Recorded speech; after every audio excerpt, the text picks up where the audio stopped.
We good? Okay. All right, Patti Henry, thank you for being here. Listeners and followers on Instagram for the podcast will know that I very much obsessed about your book this summer. I was on hiatus with the podcast and found the book. And of course, I always end up cycling back to Titanic and didn't even realize the sort of thematic Titanic connection when I bought the book at the bookstore. So it was a welcome surprise.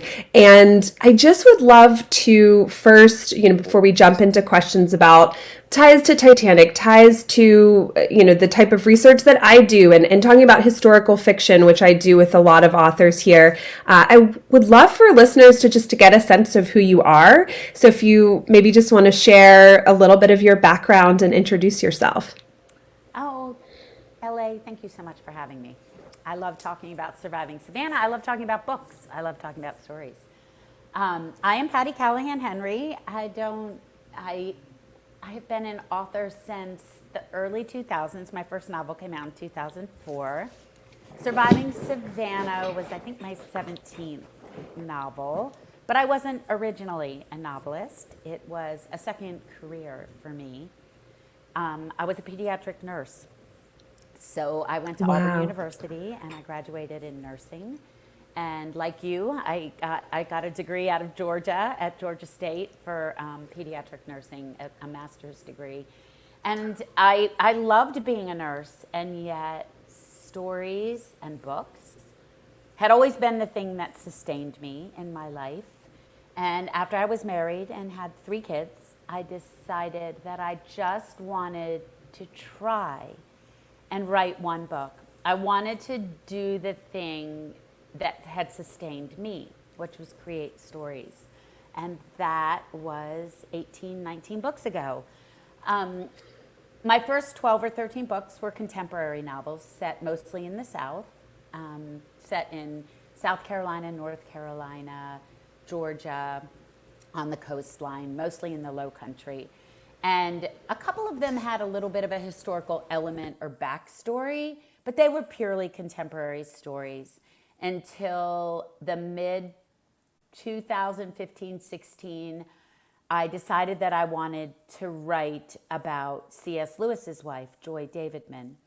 And I wrote a novel called Becoming Mrs. Lewis, which the publishing world informed me was a historical novel because it was set in the 50s. And I was like, well, here we go. Well, and I would like, I've told you this, but I'll interrupt very briefly to say the best experience the other day, I walked into our local coffee shop, which has this beautifully curated book section because the owners are just bibliophiles. And your book was the book on the, on the end cap on display. And I had just been emailing with you, so I took it as the universe's, biggest sign of approval. It was so fun. Just synchronicity is so fun sometimes. So anyway, but yeah, it's in our little Asheville area coffee shop. It's on top display. People are loving it. So that's awesome. And we can talk about this later in the podcast, but so many crazy synchronistic things happened when I was writing Surviving Savannah. But anyway, I wrote Becoming Mrs. Lewis. They informed me it was historical. And when I was putting myself through graduate school as a nurse, I was a research nurse, and I love research. I love finding the one thing that flips the story you think you know on its head. And I had such an amazing and arduous time researching that historical novel, but I also knew that that's where my passion and curiosity was bubbling from.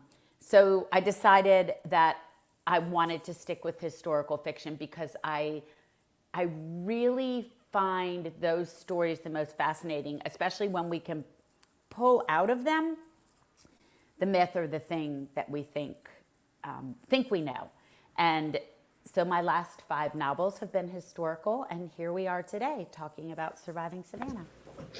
I think that historical fiction, and I've said this before on the podcast, I think historical fiction is obviously a very broad category, but I think unfortunately a lot of people don't understand how much time it takes to research because you are writing a novel, which is in itself a monumental task, and then part and parcel with that, you are also conducting the same levels of research that someone working on a nonfiction piece or on a nonfiction book would do, because you really want to obviously immerse yourself in everything related to it. And every single author of historical fiction that I've had on the podcast or talked to in real life, it's, that's the main point that they make, which is, and it's enjoyable. They say it's so much fun, but that the level of research most people wouldn't understand. And I want to talk to you about your process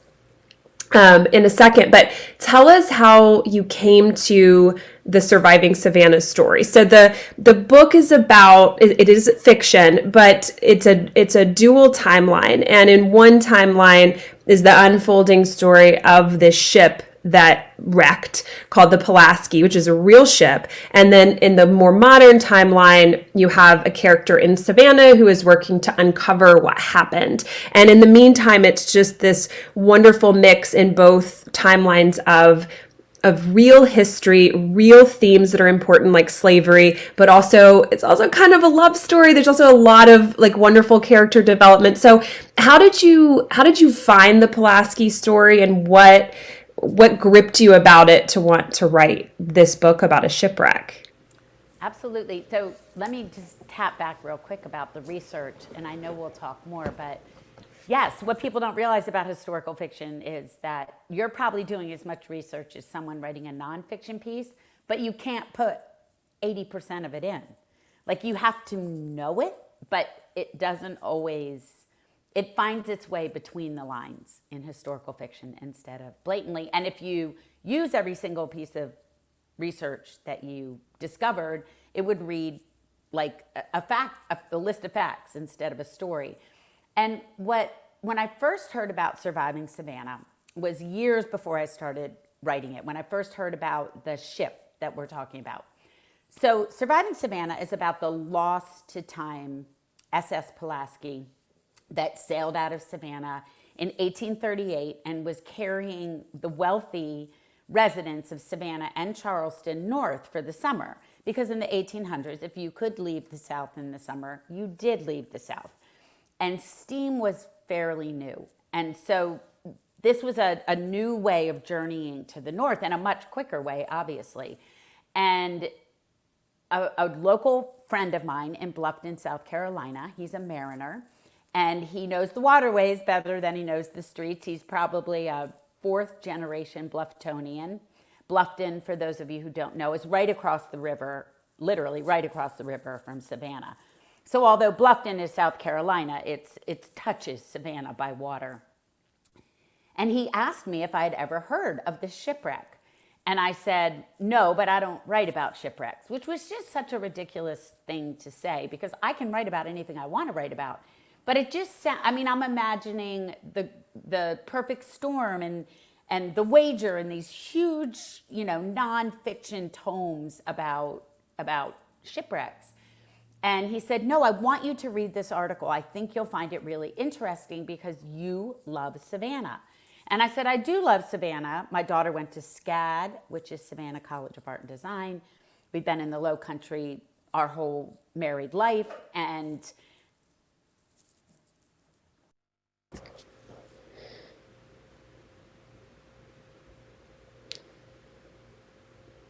Oh, yeah, no worries. And so when he said, you love Savannah, I thought, I'll read the article. But I was in the middle of a project and I never read it. About a year later, he said to me, did you ever read that article I gave you? And I said, no, print it again and I'll promise I'll read it. He printed it again and I didn't read it. A year later, he said, did you ever read about the SS Pulaski? Patti, even here in Bluffton, one of the men and daughters who perished on the ship has a monument, like where you ride your bike every day. And I thought, this is persistence, and I try not to ignore the universe. So I read the article, and LA, I got that thing, that like chill bump on the back of my head, down my arms, which is a sign that I ignore at my own creative peril. And I read the article and I became very curious and interested. So I started my research and it went from there. And I knew very quickly that there was a story to unearth in this complicated shipwreck and explosion, and that it would require a lot of digging, which it did. But I knew that I would find the story that mattered and the family that mattered, and I did. And tell me, my brain is exploding because now I definitely want to talk about the themes that connect it to the Titanic story. For example, you said the ship was carrying the elite of Savannah and Charleston, so that's a direct parallel that sort of got my brain sparking all over the place. But before we get there a little bit, tell me about, because you also did a podcast about the shipwreck of the Pulaski, because, and as you just said, there's so much information and you did so much research and a lot of it doesn't directly make it into the book. But what blew my mind after I read the book and I found you on Instagram and then found your podcast is that almost concurrently with you writing this, right, the shipwreck of the Pulaski was found. And my listeners know I'm obsessed with shipwrecks. Obviously, I did a huge side series last year on the Clotilda when they found that. And I've become friends with a couple of people in Mobile because I've worked on some research with that. And so it's, really like my heart was pounding when I found your podcast because there's so much to talk about. And I want listeners to definitely go and listen to that as well to get all of the detail. But if you would sort of kind of describe how that played out. And it just seems like a wild story because then you were in contact with some of the people that were bringing up artifacts. It's insane. So yeah, I know listeners would love to hear a little bit about that. And I believe in that, LA, and I know you do too, which is when you commit to something and you start to go down that road, this happens and then this happens. And if you're paying attention, but only if you're paying attention. And I started to do some digging into the Pulaski, and I hesitated because I realized there's no seminal book on this shipwreck. There's no movie about this. This isn't well known. It had been truly lost to time. Even some of the Savannah experts that I thought to approach had never heard of it. Meanwhile, it completely changed the face of Savannah in 1838.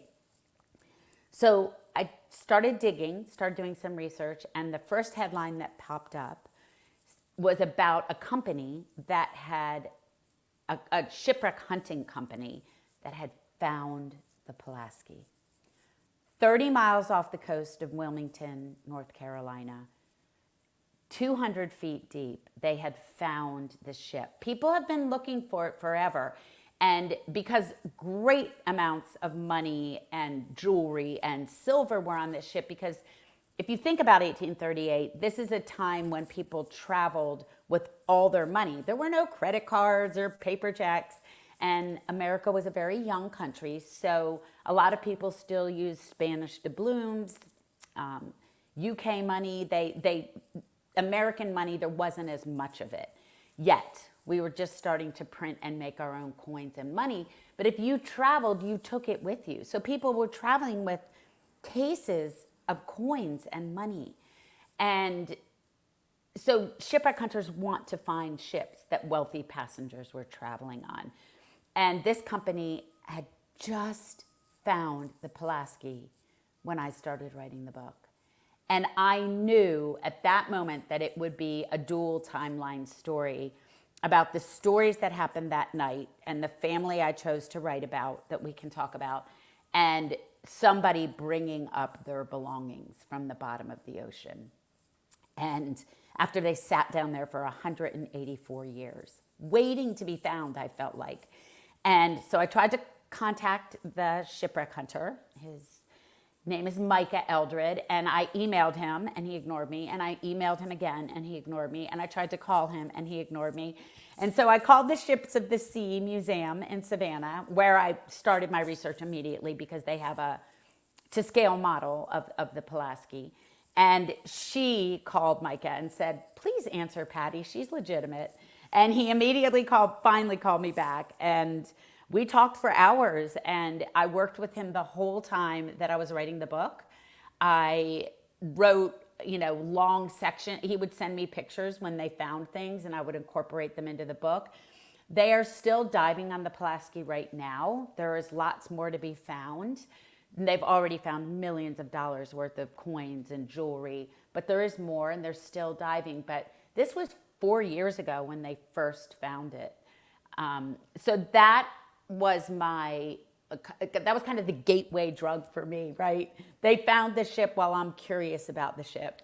And from that moment on, I was all in. I was at the Georgia Historical Society doing research. I was at the Ships of the Sea. I was interviewing shipwreck hunters and mariners, and I was all over the place. I knew nothing of this world. I like the terminology I use in the novel, admirability, the things that you need to know about shipwreck hunting. I had to start from scratch and I know what a bow and a stern is, but that's about it. And so the research was intense, but the finding of the ship, when I was thinking about writing it, was more than enough for me to say, it's time. And it also made me say that if I had read the article that my friend, the mariner, his name is Boo, had given me 3 years before, it would have been a completely different novel because they hadn't found the ship yet. So the timing was right, and I was ready, and it felt like the ship was ready too. It's talk about synchronicity. I truly believe this. I have had many situations in my life that have played out like this, that if I had gotten interested in something prior or after, it's really about the moment in your life that you find something, and it's so informed by everything else that's going on in your life as well. And I think I don't want to I want people to like listen to your podcast series too and have some of the reveals. But there was an artifact found that relates directly to the family that you feature in the book. So if you would kind of walk us through kind of how you chose that family, and then how it connects to what they're doing with the shipwreck, is it excavation? Is that right? The right word? My brain is not working today. The word discovery or discovery. Diving, so they're really not diving is the word. And you would think, I just recorded a 3-hour episode a couple of weeks ago about Titanic artifacts, so you'd think my brain would work with this, but sometimes it doesn't. But yeah, if you could sort of walk us through that connection and who they are. It's really like finding a needle in a very big haystack. So it sounds like this whole story is this wonderful combination on your part and on theirs of collaboration and kind of uncovering a lot of this, at the same time. So yeah, like to kind of tell us why you chose who you did and then what popped up. Absolutely. As I was a shipwreck is, this better than anyone. A shipwreck is interesting, but not interesting enough for a novel unless you care about someone, right? So if we care about someone on the ship, we care about the ship exploding and sinking, right? Otherwise, it's just another ship that exploded and sank and might have some treasure. But for a novel, for us to care, it has to be about someone. So I started to research the passengers, and I discovered the Gazaway Bug Lamar family. Now, that is the craziest name, Gazaway Bug Lamar, but he was one of the wealthiest men in Savannah. He was an entrepreneur. He was a banker. He had a cotton plantation, but he was one of the first people to invest in steam. He saw what it was going to become, and he invested in the SS Pulaski steamship. So in many ways, this was his ship. He didn't own it alone, but he was one of the investors. He was proud of it. He had a lot to do with it. He was very invested in its success. And on this journey, the third journey of the Pulaski, which would sail from Savannah to Charleston to Baltimore and back. Savannah, Charleston, Baltimore, and back. And their big brag on this steamship was only one night at sea, because people were scared of steamships at the time. But what can go wrong in one night? A lot, obviously. And so Lamar, Gazaway Bug Lamar, felt confident enough to bring his wife, his 6 children, his niece, and his sister on this journey. And when the ship exploded in the middle of the night in 1838, his entire family was with him. And I knew that this was the family we needed to follow, not only because I could give you different perspectives, the women, the children, the owner, the investor, but because they were so tied to the ship that to me they were the ship. The Gazaway Bug Lamar family was as connected to the ship as the ship was to Gazaway Bug Lamar. And his sister, Rebecca Lamar, who was single at the time, wrote one of the most thorough first-person accounts of that night.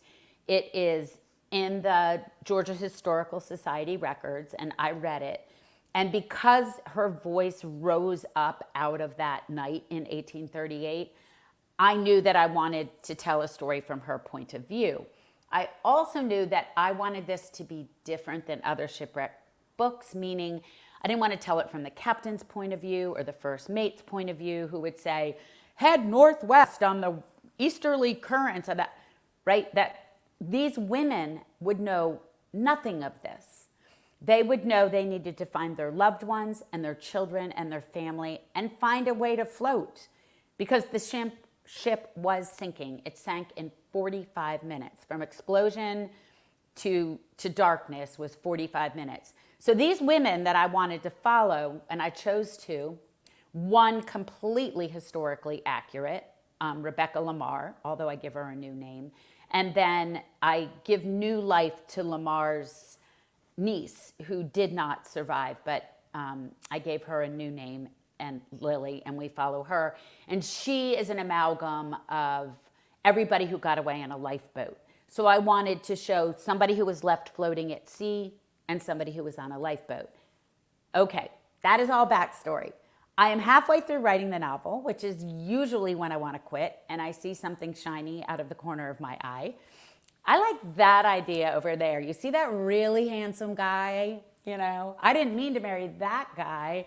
I'm going to go over there. And I was talking to my friends. I said, this is just way more than I anticipated. The research is intense. And I'm having to learn all about marine. Like, this is, what was I thinking? And right at that time, Micah emailed me, and he had found one brass luggage tag in the bottom of the ocean. Nobody else's luggage tag. 200 passengers, nobody else's luggage tag, just one. And it was Rebecca Lamar's brass luggage tag. It's so wild because it's crazy. And I think I get to Titanic connection to bring it there again. And listeners who are into the ship's history and read, over the years have read a lot about it, know this. The artifacts, there are plenty of artifacts, but it's actually very rare, even with Titanic, to bring up an artifact that has a passenger name that we can definitively say belongs to someone. I was talking to someone about this the other day. You can take an image of an artifact because, obviously now the images from down there are clearer, and even an image, and you can use all of the technology that we have in the world, and it's still, you could spend 100 hours and you wouldn't move an inch on figuring out who it belongs to. And so not only in sort of the history of shipwrecks and the modern technology of bringing these things up and identifying, connecting to families. So this is a big moment, but just that's wild that it coincided. Like that's the one you chose to feature. I mean, it would be like the equivalent of me choosing to write a novel or a biography of one Titanic passenger of, 2,500 people, whether they were, survivors or victims, choosing one of the crew or passengers and then getting an email and saying that's the one person that they found. Yeah, they found a crew member's ring or something, or I don't know. It blows my mind. And when I found that out, I was listening to your podcast, it really made me think about shipwrecks in terms of, I talk about this a lot on the podcast, obviously, like why we're obsessed with them. And your book does such a beautiful job of trying to answer that question. Like, what about a shipwreck is something that we can all insert ourselves in, and we can sort of see ourselves through a shipwreck. And I don't know, what are your thoughts about that? Like, after studying a shipwreck for so long to write this book, and no definitive answer is required. I bounce this around my head all the time because of what I research. Why do you think shipwrecks are so intriguing to us all, and why do we keep returning to them? I feel like Titanic is a good example of, it's never going to go away. And I think one of the reasons is because that whole expedition just put their own lives at risk and lost their lives so they could. Exactly. Mm-hmm. Which I would not have done if you had drugged me, put me to sleep. No, I would be in a capsule that goes to. I didn't even dive on the Pulaski, and I had a chance. Like, no, thank you. No, I'm with you. I have long said that, it's a difficult conversation about the money making in Titanic and people making money off of the wreck. But I will tell you, I've long said they should have a boat that leaves from Halifax that is a luxury boat that will take you out to the site of the wreck where you can place a wreath or some flowers and say what you want to and have a moment to remember who you want to, while also having a glass of champagne and not diving to the wreck. To me, it's like, I don't know. Anyway, but obviously, as humans, we are so fascinated that some people spend their whole lives trying to find ways to get down there. Fortunes are spent to go down and look at it. And a whole capsule of people just lost their life because they wanted to fall like a rock and view it when you can look at it on video. Well, that's the thing too, is the technology has advanced so much that humans won't need to go down to get anything soon. But I know diving in shallower waters is different. Diving to physically remove artifacts is a little bit different. Obviously, Titanic is so deep that's a completely different conversation. Yes. But I'm with you. People have asked me for years if I want to go down to Titanic, and I have horrible anxiety. I wouldn't make it. I would pass out on minute 5. There's no drug that would keep me. No, I would have to be a full anesthesia, and then can you? I said this. Can you time it so that I wake up right when we're in view, I see it, and then immediately. So if they figure out a way to take a huge sub down that has medical equipment and everything, then let me know. But yeah, anyway, I interrupted you. But yeah, it is, whole books have been written about why people are obsessed with shipwrecks, and I can never really get a concrete answer in my mind. I think for me, and why I was fascinated with it, is that we put ourselves in those people's places. Especially when I was writing it. What would I do in their situation? How would I get off the ship? How would I find my children? Who would I save first? Like, there is such a human component to, when I think about 9/11, would I have jumped out that window? Would I have tried to get down the stairs? Like, there's such a human, what about me-ism? What would I do? And then as far as seeing it and being under the water, and I write about this a little bit in the novel, but the fascination with the world below, the fascination with what becomes of things below the waterline. And I think it's mysterious. It's the same reason we're obsessed with, can we get to Mars, right? It is not our world, and yet we have entered it. They have had to die to do it.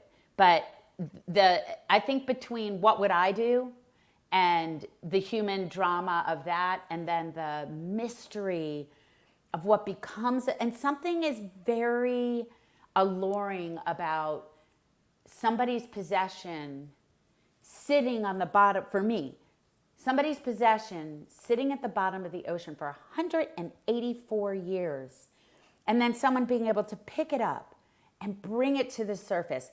And I know that animates inanimate objects. Like the ship wanted to be found, or the ship, the Rebecca Lamar wanted me to keep writing. I might be making meaning out of the meaningless, but for me, it animates the whole world. It's not just us who have directive and autonomy and meaning. Everything does. And Oh yeah, that's what. Yeah. Oh, no. So sorry to interrupt, but that's what got. I mean, as a historian and lifelong, history person. I mean, that when I remember being a tiny kid, and that's what got me into history was artifacts, going to a museum, seeing the physicality of something that had been found. And that's what I would do. I would sort of go through my little brain. It's like, oh, what if this happened to me? Or, oh my goodness, like someone touched this object 100 years ago or 200 years ago or 500 years ago. And I think whether you're 5 years old or 105, that we are obsessed with like touching and seeing objects that have aged and hold memories and hold all of this meaning. And I think it's a very sort of chilling and almost like spooky in a good way, sort of chills. We're all connected, right? And the idea that I'm holding something that somebody else held or brought with them, who died who perished when the ship blew up. They brought up this collection of, which I talk about in my podcast, so I know you heard about it, but this collection of silver. It was like a ladle and a soup spoon. Oh yeah. And that somebody was carrying with them for the summer, because don't you travel with your silver? Oh, of course. I need all my silver. I need all my vases.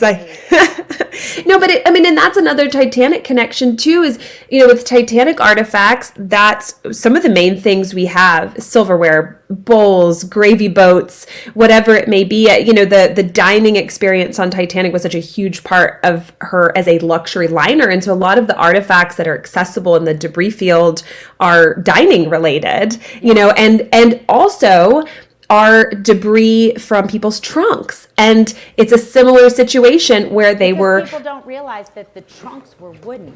So over time they've disintegrated. So those are gone, and it's all of it's everything that fell out of them. And a lot of the wealthy on Titanic were coming back to the U.S. after, being in Europe for the season, and they had purchased things or they had brought things with them to have while they were there.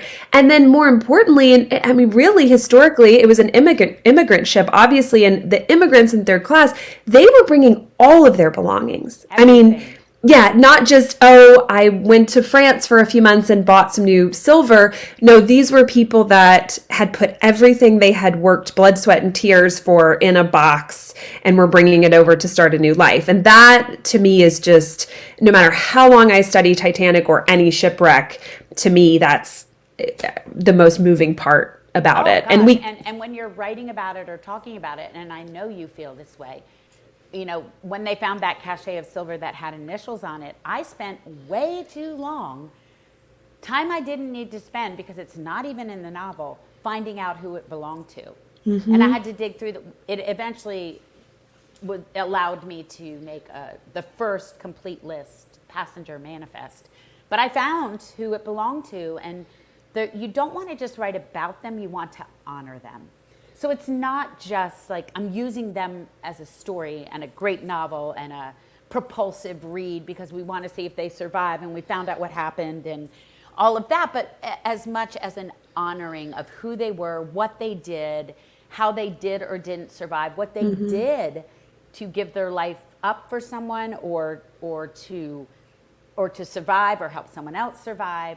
And I use real names in the novel except for the Gazaway Bug Lamar family. I call them the Lamar Longstreet family, mainly because I didn't stick exactly to their story.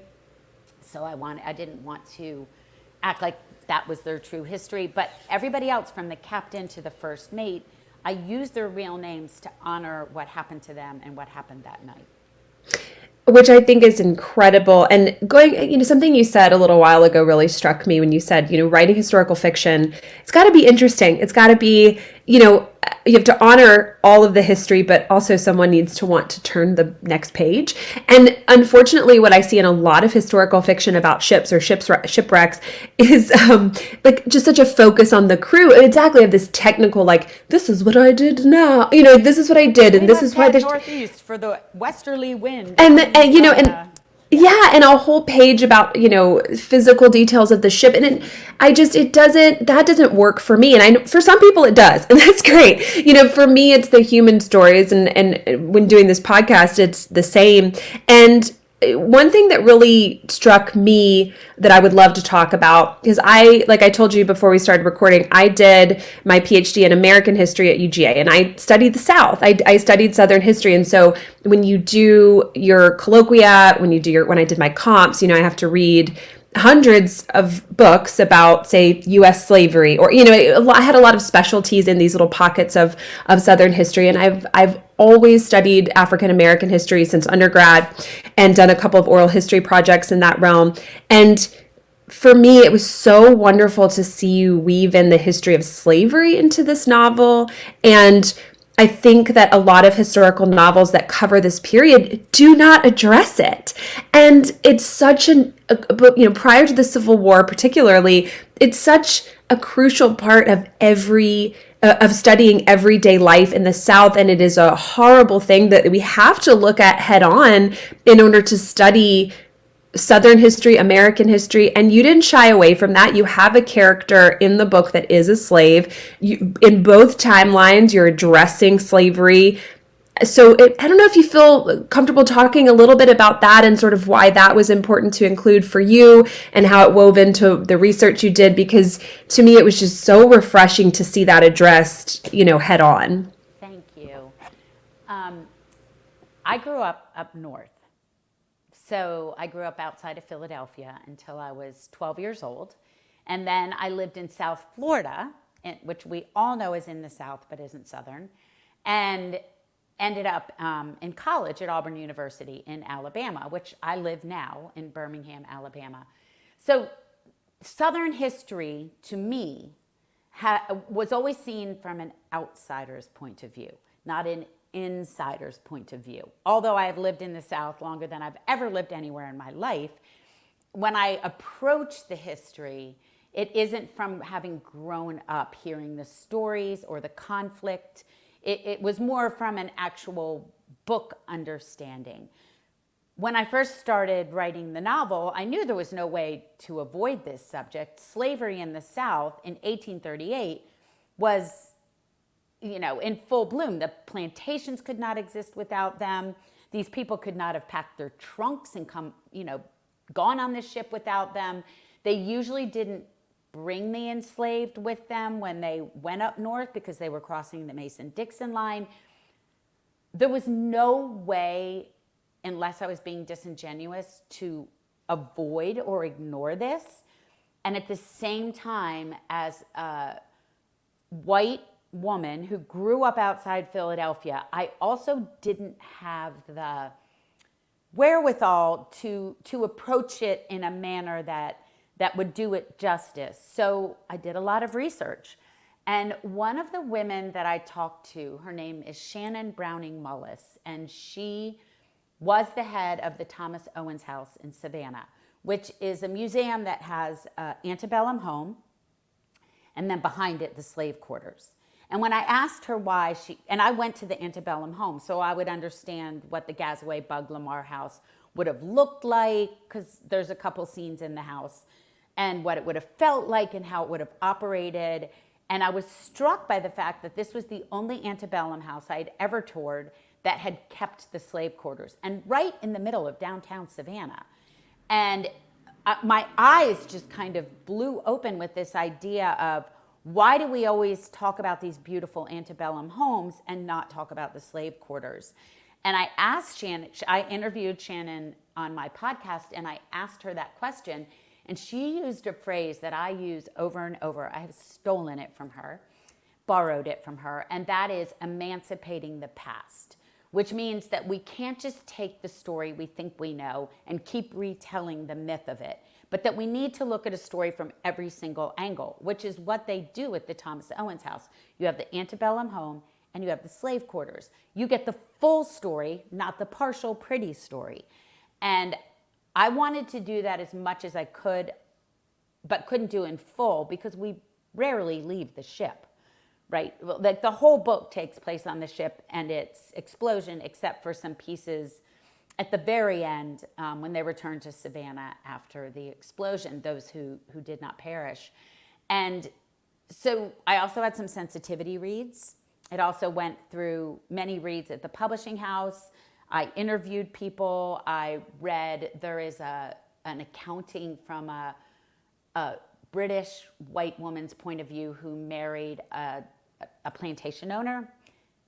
I'm blanking on the book. You probably can help me. Franny. Yes, it's in the back of my novel, Surviving Savannah. I give it credit.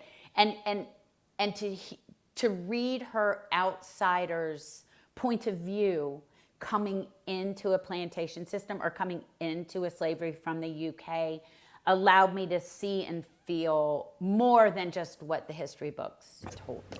So it was a multi-layered attempt to do what Shannon called emancipating the past.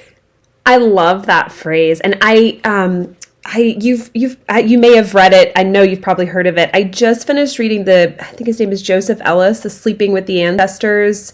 Have you heard about this? The Slave Quarter Project. So I mean, read it tomorrow. It's so good, and he has an Instagram account, and he does tours. But it's called Sleeping with the Ancestors, and it's the Slave Quarter Project. I forget what the project's name is, but this man has, over the past, I think, 15 years, he has slept in any surviving slave quarters throughout the South. I love that. Yes. And I actually think he may have gone to that house in Savannah because it's ringing a bell from having just read it as well. But then he wrote a book about his experiences, and it's just phenomenal. And one thing he talks about is because he is Black, and one of the things he talks about is when he started the project, he really only wanted Black people to sleep with him in the homes and do that. And then over the course of the project, he realized that a lot of audiences at his talks were white, and he wanted to open up the conversation. He felt like it was such a big deal that white people were coming to hear him talk, and that maybe he needed to sort of rethink that policy. So what it's become is this just like amazing project of it's white people, Black people, all demographics, come to his sleepovers, and he does lectures too. And really his goal is just to do that, to emancipate the past, to show that the day-to-day life on these plantations specifically, and even in urban slavery as well, it was all based around the slaves' labor. And the American history is the history of slavery. And so if we go to a house museum or a plantation, it's everything that you just said. That's unfortunately for many years all we would get is here's the beautiful home and the silver that they used. Yes, and here's the bell they rang. So for their servants, which were not servants but enslaved humans. And so I think there's a lot of really good people working on that. And I think a lot of the house museums and plantation museums in the South are rethinking their presentation and are adding a lot more, which is really crucial. But yeah, he seeks out all the places where the slave dwellings are actually still there. It's really great. I'm going to look it up as soon as we hang up. Yeah, and I recommend listeners take a look. But it's but just to kind of bring it back to your book, I just thought it was so beautiful how you in both timelines, your characters are aware and talking and thinking about it, and it is part of the tapestry of how Savannah is explained and how the time period is explained. And so many books I read in this time period it might be, from a literary standpoint, fantastic, but they're missing this crucial, part of the story. And to be honest, at least I can only speak for myself. To be honest, the missing piece usually comes out of fear. I don't want to get it wrong. So it's easier to leave it alone than get it wrong. And if I'm ever going to write about anything that isn't my experience, which fiction is rarely my experience, I want to make sure, if it's historical, I want to make sure to get it right, or I'm gonna just not at all. And so I think when we ignore it or when we shy away from it, it's usually for me, it's out of fear of getting it wrong. Absolutely. Absolutely. And I have certain things on my podcast even that I people will email me and say, when is there an episode on this? And a lot of things I tend to sort of run from. I'll fully admit it, because whether it's I need to, work on some legal history and make sure I understand documents, or it involves, there's a couple of passengers that have ties to the Confederacy. I'm actually working on one of those families right now. Gazaway's history is really complicated. He was arrested for he didn't do it, and was, ended up going free for it without any problems at all. But because he was so wrapped up in the Confederacy, he was arrested for being part of the Lincoln's assassination. And so his history is very complicated. And I couldn't ignore that, but we don't find, the Civil War is about 20 years after this shipwreck. So I don't go into any of that. Because we end with right after the shipwreck. Well, but there is that's actually a perfect way to sort of bring everything, to use the term full circle again, because I don't want to ruin anything, because if someone has not read your book yet, right. I think just uncovering all of this is really important. But one of the younger characters in the Pulaski timeline, his identity is very much about all of this, and it's an exploration of from child survivor hero to, unfortunately, some not great decisions later in his life that are related to slavery and to the name the Red Devil. I mean, we find out, it's not a giveaway. We find out in chapter 2. Oh, that's right. I guess that's pretty early that you mentioned that. Yeah, so I didn't try to make that a big reveal. Yes, I mean, the one of the children who survived of Gazaway Bug Lamar, Charlie Lamar, was called the Noble Boy during the shipwreck because he helped so many people, and he survived, and 20 years later he had a new nickname, the Red Devil, because of the atrocities that he wrought on the human race, and especially by rabble-rousing for the Civil War. So he was not, we can blame it on trauma, and we should. We can blame it on culture, but the fact is that he was a product of trauma and culture and everything else to become a man that did great harm to other humans. And so we can't ignore that, and I don't. Yeah, no, I think that's one of the great themes of this book that you wrote, is that it is facing head on these questions. How do we define ourselves? Your main character in the current timeline has been through a trauma as well in her life, and is figuring out how to live her life in the aftermath of trauma. And so I think trauma is definitely a theme. Everything we've talked about with shipwrecks and how we see ourselves in shipwrecks is a theme. There's just so much to unpack, and I could talk to you for hours about all this. But is there any, before I forget to ask, is there any more updates on the Pulaski? And I can't believe we've gone this long without saying it is known to many as the Titanic of the South. Obviously there's so many parallels that aren't, but that name is sort of puts a nice little cap on it. But are there any updates? Are there any new exciting artifacts or? And you've reminded me. I just had a book come out in May, and I've been 100% on tour and talking about the secret book. I know, and I'll link. Well, obviously we'll link all that. No, but that's it's exciting. Contact Micah. I'm dying to know what updates he has. So yeah, I'll let you know. No, I would love to stay updated, and listeners definitely, I'll share all of your info so they can follow you on social, and not only to get a sense of other books that you've written, but see if there's any updates on it. Yeah, I think that's the great thing about having authors on. And I love, as much as I love Titanic, I also love when I have people on where I get to talk about other stuff too, and talk more like this has been about themes, and we can sort of, if it's a tree, we can explore lots of different branches on the tree, but I'll make sure that everyone has links to, find your work and your podcast as well.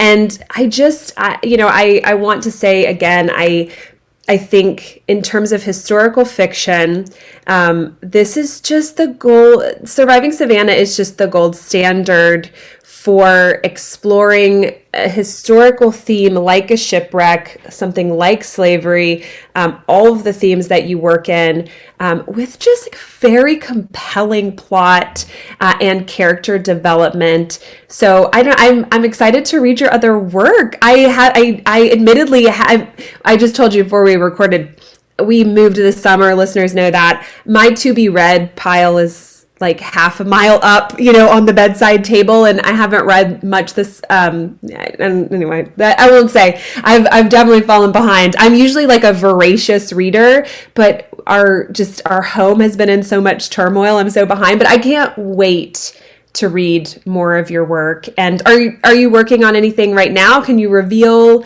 I know Flora Lee, you just did a tour for, and are you on a new project now? I am. I mean, I'm always on a project. It's probably not anything I could articulate at the moment. I have been on the road since May 1st. Gosh. And we are talking right now in September. So it has been a lot. The paperback comes out next year, so I'll probably be back on the road again. But yes, I'm always working on something.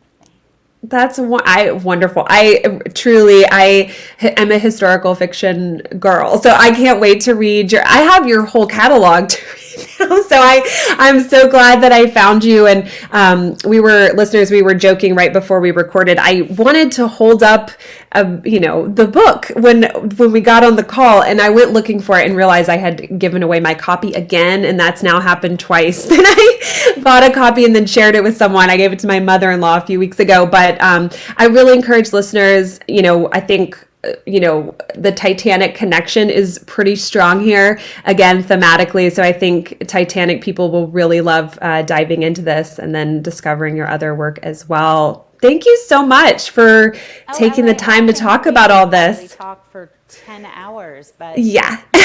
to meet you and to follow your work and to listen to some of the other podcasts, because what the Pulaski has done, of course, is made me even more interested in other books about this subject. We talked off air, but Hazel Gaynor's new book, The Last Lifeboat. And, yes, so exciting. She also wrote a book about the Titanic. So there's, I find myself drawn to this same subject matter over and over. So it's definitely of course, cross-pollination. And actually, speaking of, Hazel's been on the podcast. She took a chance on me, and I think that was episode 6. Maybe it was 2 years ago. I didn't have much listenership yet. I was brand new, and she answered my email and came on and took the time. Just so lovely. She took a chance on. I mean, I had no proof that we were anything, So yeah, I think there's a lot of cross-pollination, and I think, for example, Instagram can be great for that too. To just stay updated on writers in this realm. I always try to stay up with former guests that have been on the show, and then listeners do too. And then it creates this wonderful Venn diagram of everyone kind of talking. So yeah, absolutely want to stay in touch. And listeners, if you don't have it, go get the book right now because it's amazing. Thank you so much. This has been wonderful. LA, you're wonderful. We will keep in touch. Thank you for having me. Absolutely. Thank you.